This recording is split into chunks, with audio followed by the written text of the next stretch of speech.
శ్రీకాకుళం జిల్లా పలాస నుంచి తిరుమల తిరుపతి దేవస్థానానికి తొలిసారి జీడిపప్పును పంపించారు.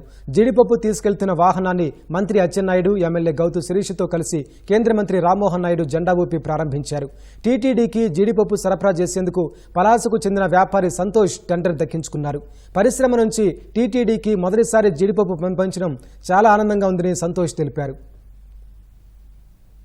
టెండర్ దక్కింది ఆ స్వామివారి అనుగ్రహం వల్ల చాలా హ్యాపీగా ఉన్నాం. మా మొదటి వెహికల్ ఈ రోజు డిస్పాచ్ చేశాం. చాలా ఏళ్ళ తర్వాత పలాస కళ నెలవేరింది. ఇలాగే పలాసకి ఇంకొద్దిగా టీటీడీకి మన పలాసని సప్లై చేసి మన చుట్టుపక్కల ఫార్మర్స్ కి అండ్ అందరికీ సపోర్టింగ్ ఉంటుంది అండ్ మన లేబర్ కూడా సపోర్టింగ్ ఉంటుంది. ఆటోమేటిక్ గా కన్జంప్షన్ అనేది టీటీడీ దొరుకుతుంది. మన పలాసని తక్కువ చేస్తే కొద్దిగా హ్యాపీగా ఫీల్ అవుతాం. ఇది కంటిన్యూ జరగాలని చెప్పి కోరుకున్నాం.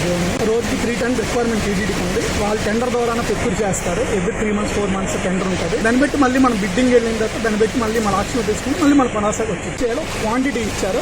అది మనం 4 నెలల్లో పూర్తి చేస్తాం, 3 నెలలు పూర్తి చేస్తే 6 months వ్యాలిడిటీ. దాన్ని అందరిలో మనం దాన్ని డెలివర్ చేయాలి.